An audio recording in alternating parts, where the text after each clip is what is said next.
tapos na ang inyong mga kontrata. Kaya ganun ka ngayon. Alam mo, FLM, mas the best kung ikaw ay manahimik, mas ikakabubuti yun para sa sarili mo. Pero kung ikay patuloy maggaganyan at magangak-ngak na para bang asta mo ay napakaano mo pa rin, ikaw ang nagpapahamak sa sarili mo.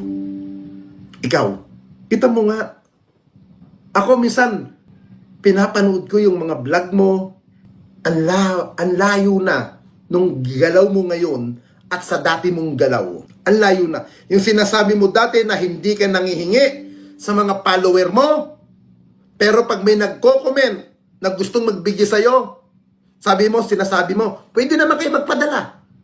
Yung mga ganun style mo, halatang halata. Alam mo, Francis, sabi ko nga, hindi kabawasan sa tao ang marunong magpakumbaba. Hindi kabawasan ang isang pagkatao na tumanggap kung anong meron siya sa buhay. Pero kung ikay patuloy na magmamayabang at patuloy kang magangak-ngak kung ano ng mga pinagsasabi mo, lalo mong nilalagay sa alanganin ang sarili mo. Ha? Nakakahiya ang mga galaw mo.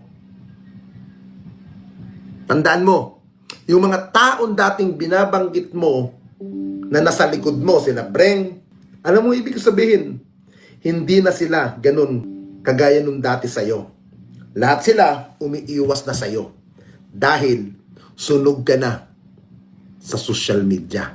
Sunog ka na at lantad na kung ano ang mga galawan ninyo noon. At yung sinasabi mo na kaibigan mo na may posisyon, nakakatiyak ako, pinaplastik-plastik ka na rin. Ha? Okay, music tayo uli.